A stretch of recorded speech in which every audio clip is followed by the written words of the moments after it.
So here we have some hognose hatching. Kind of posted a little bit of a clip before, but I'm gonna try and do a video on this. So this is the first one that's out. This is a purple-line conda, 66% poshet, caramel, exanthic, and Evans hypo, which makes Casper. She's really nice. It's a little female. Look at her, stubby tail, short. She has a lot of nice like reds in her. It's showing up pretty dark brown, but with a couple sheds, it should come out more of a maroon. So pretty nice. And then we have, and I don't know what that is. It's definitely exanthic and could be conda. And then here, we don't know. I was just talking to Eslin over at Exotic Firehogs, and who supplied the male for this joint breeding. And then this one, I'm not sure that's frosted or Casper. We're still waiting for that one to come out. But yeah, this is where we are. And I'll start recording again when we have more hatching out and they're fully out. So yeah, pretty cool. So these are from a conda triple het Casper that's from Purple Line, and a Purple Line female triple het Casper. So hopefully we'll figure out what the hell we got going on here soon. So I'll keep you guys posted. See you in the next clip.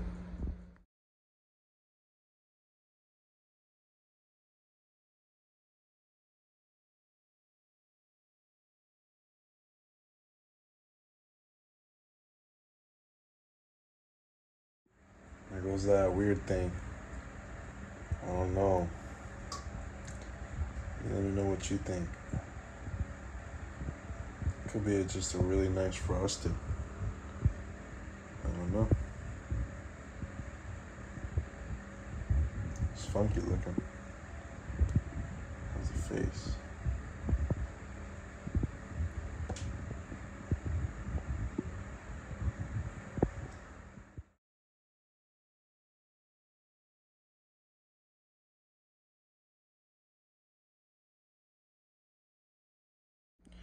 All right, let's go ahead and check the clutch. Here we have some pretty nice ones already. These two haven't hatched yet, so I'm gonna show you what I'm gonna do later in this video to see what's going on with those. Here we have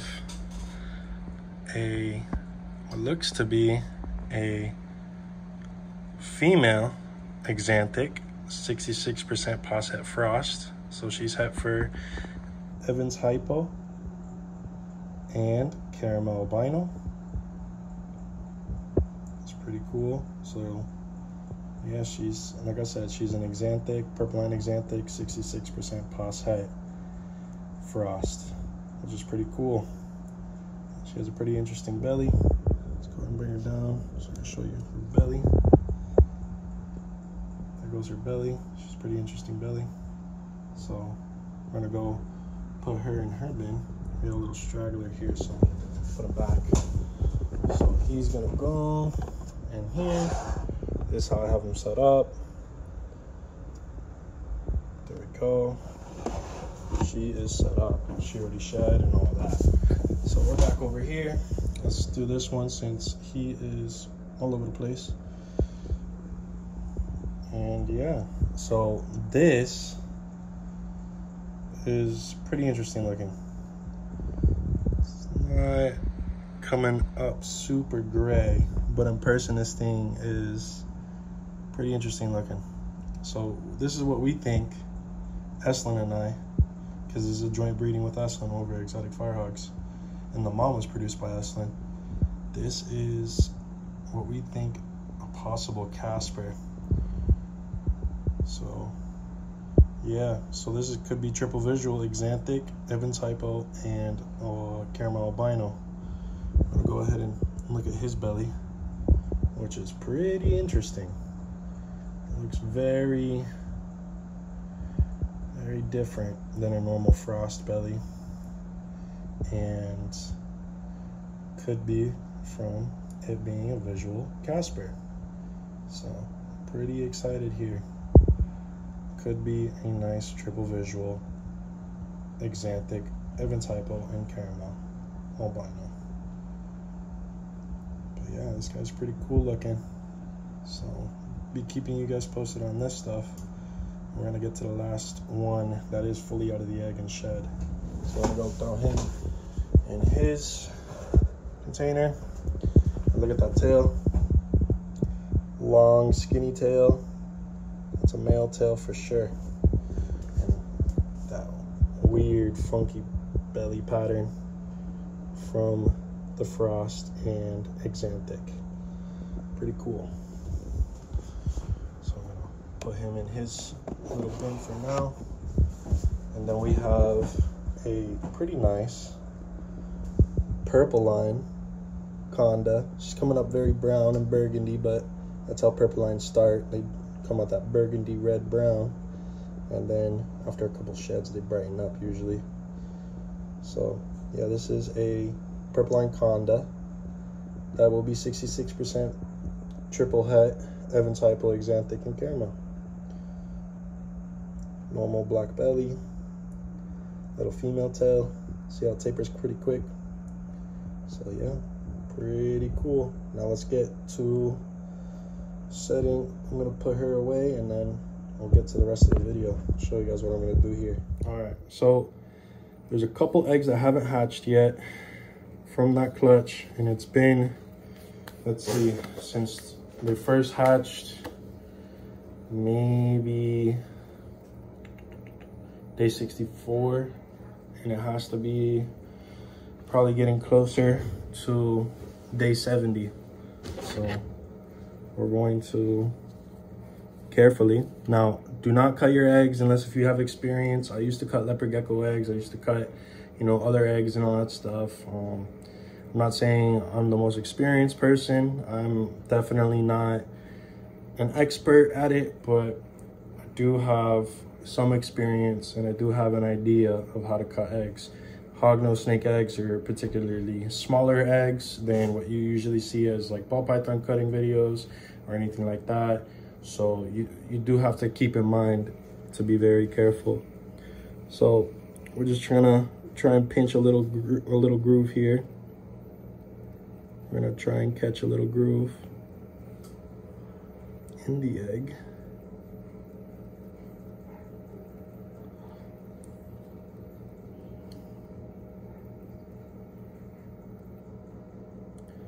We're gonna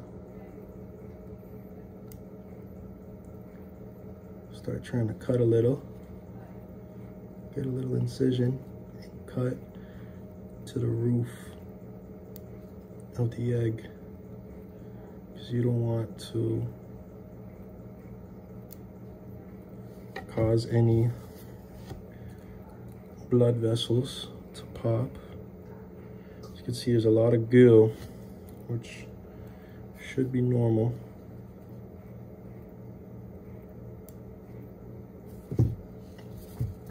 This can get pretty nasty, especially if the egg went bad. So let's go ahead and try and cut a little window.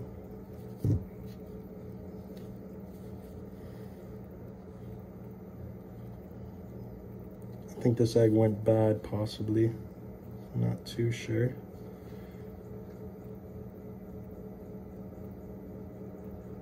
Trying to see if the baby in here is alive.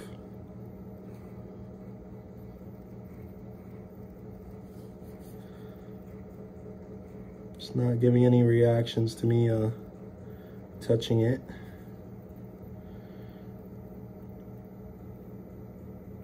So I'm gonna try and expose it a little bit more. Trying my best.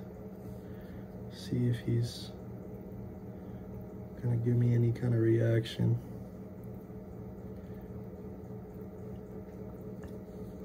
But this one looks pretty interesting. Don't know exactly what I'm looking at here.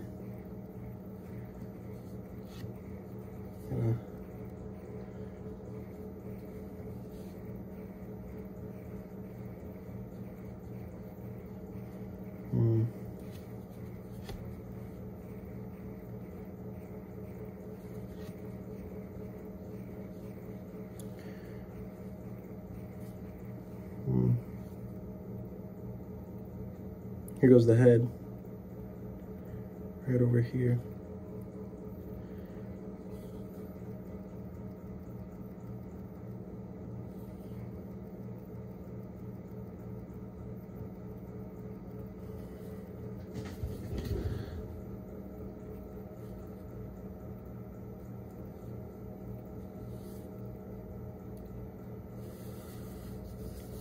Now, trying to see if it's alive.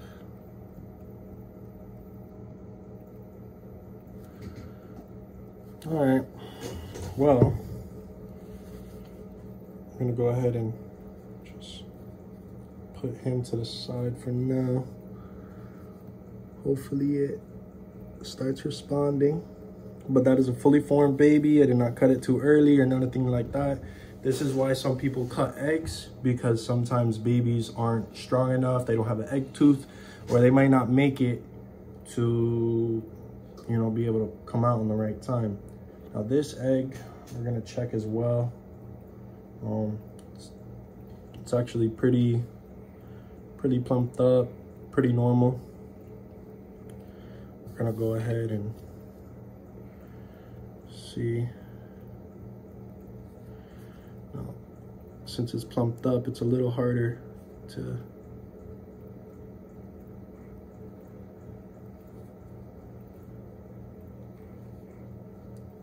catch, to get a cut. But here we go. Got a nice cut here.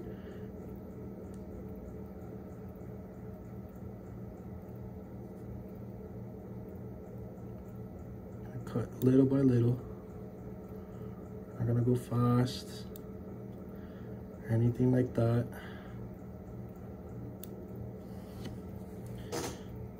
Let's see.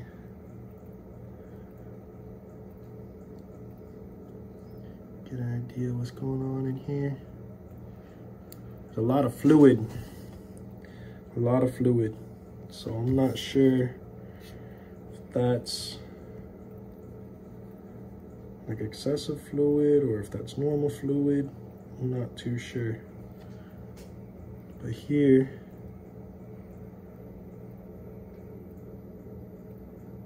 yeah, this baby is alive, it seems.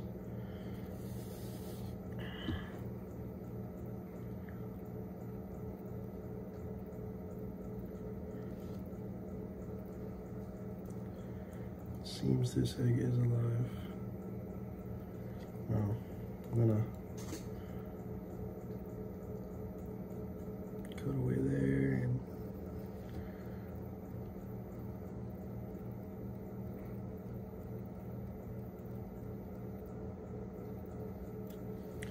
cut away here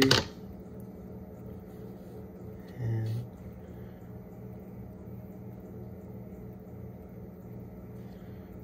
yeah. So I see like a big embryo and it's like in this like gel, which I'm not familiar with seeing. It's in this like gel.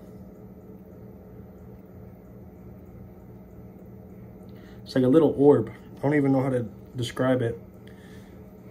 Let me go ahead and flip, because I pretty much cut the eggs. So I'm gonna show you guys what I'm looking at. I threw the flash on just so you guys can see a little better, because I know the lighting may not be the best. But here we go. Here goes the one. I'm hoping he's alive. Doesn't seem to be responding to when I touch him, but these are newborn babies. They take time, you know. Sometimes they need a little help.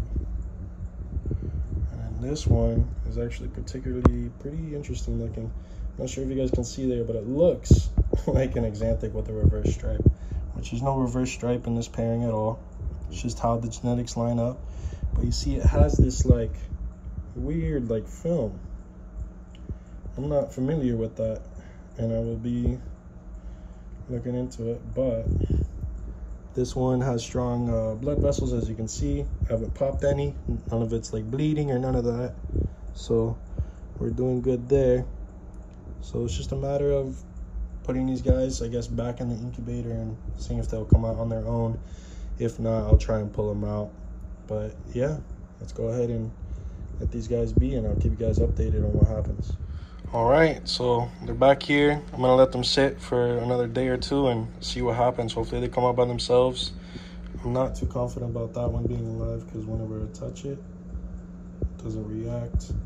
This one is still in its like physical embryo inside the egg. This one came out, so it looks like this one is probably not as developed as the others, and it probably explains why there was so much extra fluid.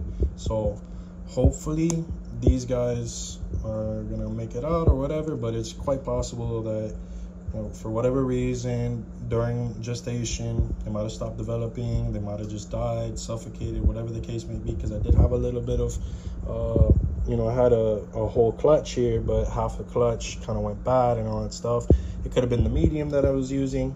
It could have been, you know, the air coming in and kind of bringing whatever kind of things were in the air. You know, there's so many different things that could have been the case here. But what matters is that we're being active here, trying to make sure that they're okay and it doesn't harm to cut open the egg and see what's going on when you get past the date of when they're supposed to hatch.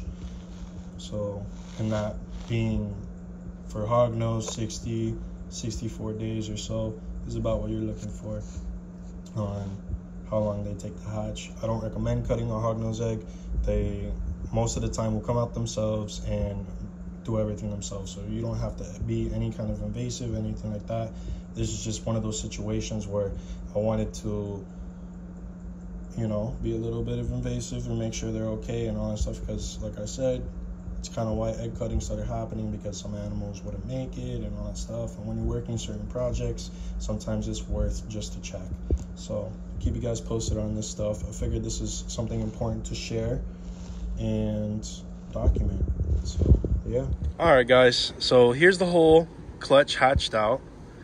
We have some variety here, which is pretty good.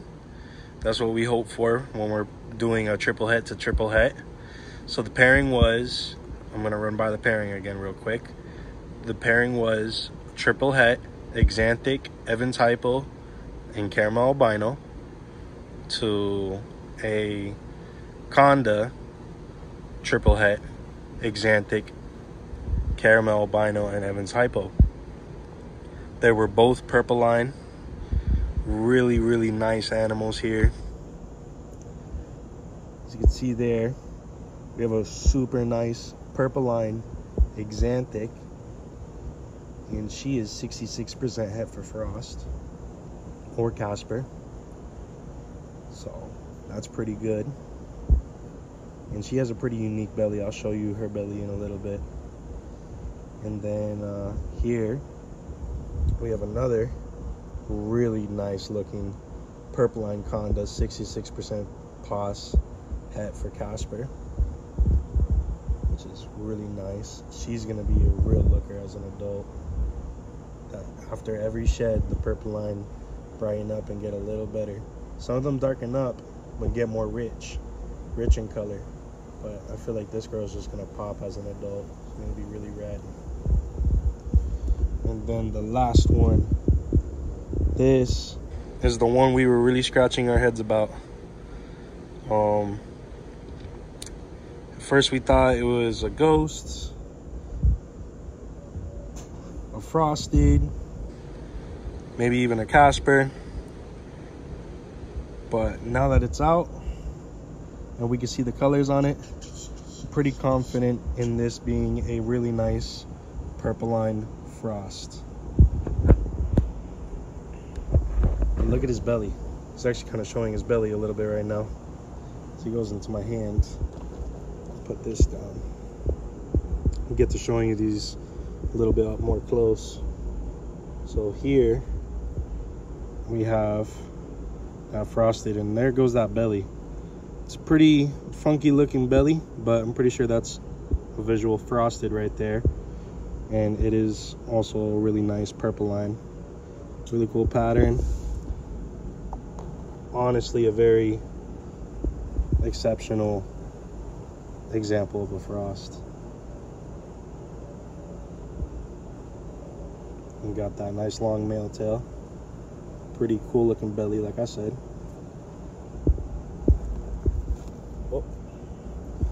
then here we have that axanthic female. She's pretty cool looking. She has a funky belly too. I don't know if you guys see that, but there's like specks of this like weird blue gray on her belly.